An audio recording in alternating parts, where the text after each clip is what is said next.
Si tu veux être respecté, bien payé et surtout être prise au sérieux dans ton activité de prothésiste ongulaire, ce ne sont pas tes prestations qui vont faire le travail. Et je vois tout de suite la différence entre les prothésistes ongulaires qu'on respecte et celles qu'on tolère. Donc dans cette vidéo, je vais te donner 5 clés qui vont faire que ta clientèle va te respecter. La vraie question à se poser, c'est est-ce que tu veux être aimé ou est-ce que tu veux être respecté? Parce que la majorité des prothésistes ongulaires que je vois veulent se faire plutôt apprécier de leurs clientes. Elles veulent que leurs clientes disent « Ah mais t'es trop gentil, merci beaucoup, tu m'as arrangé, ma prothésiste ongulaire auparavant n'était pas du tout comme toi, tu es hyper sympa. » Mais elles ne comprennent pas que plus tu vas chercher à te faire apprécier de tes clientes, moins on va te respecter. À la base, moi aussi j'étais une people pleaser, ok? Je voulais absolument que toutes mes clientes m'apprécient. Sauf que en business, ça ne fonctionne pas. Alors j'ai dû faire un choix. Être aimé de toutes mes clientes ou être respecté par les bonnes personnes. Et tu te doutes bien, j'ai choisi le respect. Parce que quand tu souhaites te faire apprécier de toutes, tu finis par faire n'importe quoi dans ton business.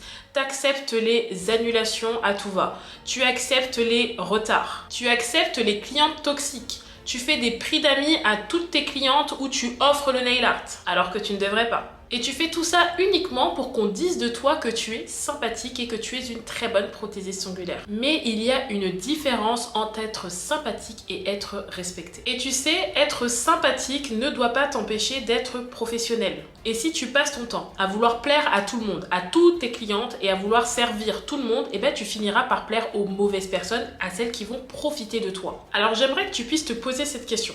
Est-ce que tu es en train de véritablement faire plaisir à ta clientèle ou est-ce que tu es plutôt en train de trahir ton business? Ce que tu dois savoir, c'est que la première personne qui doit te respecter, eh bien c'est toi. Et si toi aujourd'hui tu ne te respectes pas, tu ne peux pas demander aux autres de le faire. La constance que tu vas avoir dans ta communication, c'est la preuve que tu es une prothésiste ongulaire sérieuse. Se faire respecter, ce n'est pas poster une story et dire à partir de maintenant, j'accepte plus les retards et la semaine d'après, tu fais une exception. Tu sais, tes clientes, ça, elles le regardent. Elle regarde quand tu vas poster ton planning. Elle regarde si tu es assidu dans ta communication, si tu as tendance à poster régulièrement. Elle regarde si tu montres régulièrement tes prestations, ce que tu fais, ce que tu es capable de faire. Est-ce que cette prothésiste ongulaire répond quand elle dit qu'elle va répondre? Pour te prendre un petit peu une petite image pour que tu puisses comprendre, c'est un peu comme le sport, ok? La première semaine, on est tous motivés quand on a envie de reprendre le sport. On le dit à tout le monde, on est assidu dans nos séances, on mange correctement. Et 2 semaines après, tout ce qu'on avait mis en place, ça s'arrête, on ne le fait plus. On reprend nos mauvaises habitudes. Et bien tu vois, cette résolution que tu ne tiens pas envers toi-même lorsque tu décides de reprendre le sport et que tu abandonnes, tu la montres aux yeux de tous quand il s'agit de ton business. Parce que c'est exactement pareil, tu vas prendre l'habitude de poster de temps en temps, de montrer l'envers du décor de ton business, de vraiment montrer ce qui se passe en fait dans ton métier de prothésiste ongulaire. Tu vas être assidu lorsque tu vas décider de poster ton planning et après tu vas disparaître complètement, silence radio, plus répondre aux DM. En faisant ça, tu perds la confiance que tu avais pu insuffler potentiellement à ta clientèle. Si tu dis à tout le monde que les réservations se font via un lien, mais que tu continues de prendre des rendez-vous en DM et que tu acceptes, que tout retard sera facturé, mais quand il s'agit de ta copine, tu fais l'impasse sur cette règle. Que tu n'acceptes pas les enfants ou les animaux pendant le rendez-vous, mais pareil, quand il s'agit de quelqu'un que tu connais, tu acceptes quand même. En faisant ça, tu envoies un message clair à ta clientèle et tu leur dis « ce ne sont pas mes règles et elles peuvent être bafouées ». La constance dans les choix que tu prends pour ton business dans la durée crée le respect pour les femmes qui te suivent.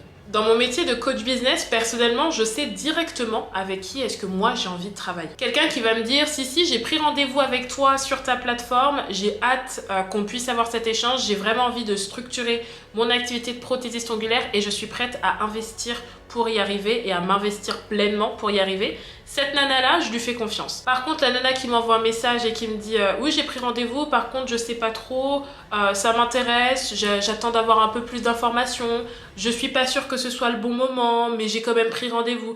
Cette nana-là, j'ai tendance à la contourner, voire même annuler le rendez-vous parce que pour moi, il faut que tu puisses déjà t'investir pleinement dans ton business pour que tu puisses t'investir pleinement dans le programme que je propose. Et la plupart du temps, c'est ce qui arrive aux prothésistes ongulaires. Vous voulez plus de visibilité, plus de clientèle, mais vous n'êtes pas capable de gérer la clientèle que vous avez déjà, d'imposer votre rythme, d'imposer vos règles avec les personnes que vous avez déjà, que ce soit votre entourage, vos copines ou les quelques personnes que vous avez pu réussir à attirer. Imposer ces règles dès maintenant, c'est stabiliser son business sur le long terme. Alors forcément, si tu veux plus de clientes, commence déjà par te respecter et respecter les 5-10 que tu as déjà. Tu dois apprendre à poser tes limites et surtout à les faire respecter. Et ça, c'est le nerf de la guerre pour toutes les prothésistes ongulaires. Beaucoup d'entre vous ont écrit des règles, ok? Acompte obligatoire, retard de plus de 15 minutes facturé. Sauf qu'il y a très peu de personnes finalement, quand on remarque, qui appliquent véritablement leurs propres règles. Pourquoi? Eh bien parce que la plupart du temps, vous avez peur de perdre vos clientes. Lorsque tu n'es pas capable de faire respecter le règlement que tu as mis en place, tu es en train de dire à ta cliente, tu peux dépasser ma limite. Alors maintenant, ce que je veux que tu puisses faire, il faut que tu décides que tu n'acceptes plus les retards, les annulations, que tu puisses l'écrire noir sur blanc sur ta page Instagram. Tu peux notamment la mettre en story à la une. Et je veux également que tu apprennes à faire respecter cette règle que tu as mis en place. Que ce soit une amie, que ce soit un membre de ta famille, à partir du moment où la personne est l'investie, et même si tu lui fais pas rémunérer, elle doit respecter tes règles. Dis-toi qu'à chaque fois que j'ai retiré des personnes toxiques, soit de ma clientèle, soit que j'ai arrêté de prendre certains membres de ma famille parce qu'ils ne respectaient pas mon cadre, ma vie s'est améliorée, ma santé mentale s'est améliorée et jamais l'inverse. Et sache que les personnes qui ne respectent pas ton métier, qui ne respectent pas ton activité de prothésiste ongulaire, des clientes toxiques ou même des membres de ta famille qui sont toxiques, ces personnes-là te tirent vers le bas. Et tant que tu ne réussiras pas à faire cette petite bascule par peur de manquer de personnes, par peur de manquer de clientes, eh ben tu bloques tout simplement celles qui sont vraiment prêtes à investir dans tes prestations de qualité. Il faut qu'à partir de maintenant, tu maîtrises ton art. Là, je vais être honnête. Si tu veux qu'on te respecte, eh ben commence déjà par maîtriser à la perfection ta technique. Il faut pas uniquement que tu sois forte, il faut que tu sois excellente, il faut que tu sois vraiment une experte dans ton domaine. Parce que c'est beaucoup plus simple d'imposer le respect quand ton travail est irréprochable. Quand ta pose est propre, quand ton Instagram il est professionnel, quand ton feed il est beau, il est bien organisé, quand tes clientes elles ont des résultats, que les ongles ils tiennent longtemps. Parce qu'à ce moment-là, tu peux dire voilà mes prix, pourquoi est-ce qu'ils sont comme ça, voilà pourquoi est-ce que je demande un acompte à la réservation, voilà pourquoi est-ce que je n'accepte pas les retardataires. Le moyen le plus rapide de se faire respecter, c'est d'être excellente dans son domaine. Tes actions parleront toujours plus fort que les gens ne me respectent pas. On va clôturer cette vidéo avec l'une des choses les plus importantes. Tu peux avoir la meilleure communication du monde, le meilleur feed Instagram, les meilleures poses de la terre et être experte en toutes les techniques du monde entier. Si dans la vraie vie, tu ne poses pas tes limites, on ne te respectera jamais.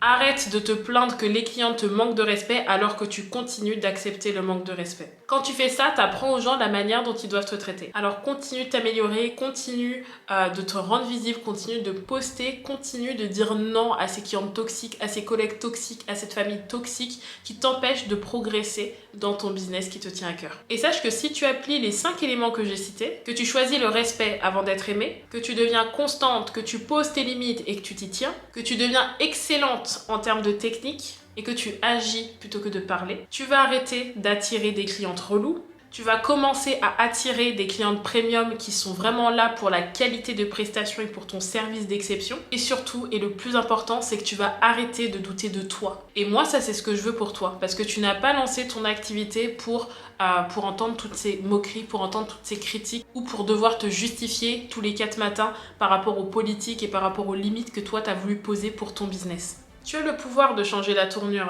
de ton business, même si aujourd'hui tu acceptes encore les clients toxiques, la famille toxique et les personnes qui nuisent littéralement à ton mental. Tu as le pouvoir de changer tout ça. Alors saisis-le. À dimanche pour une nouvelle vidéo. Bisous les impératrices.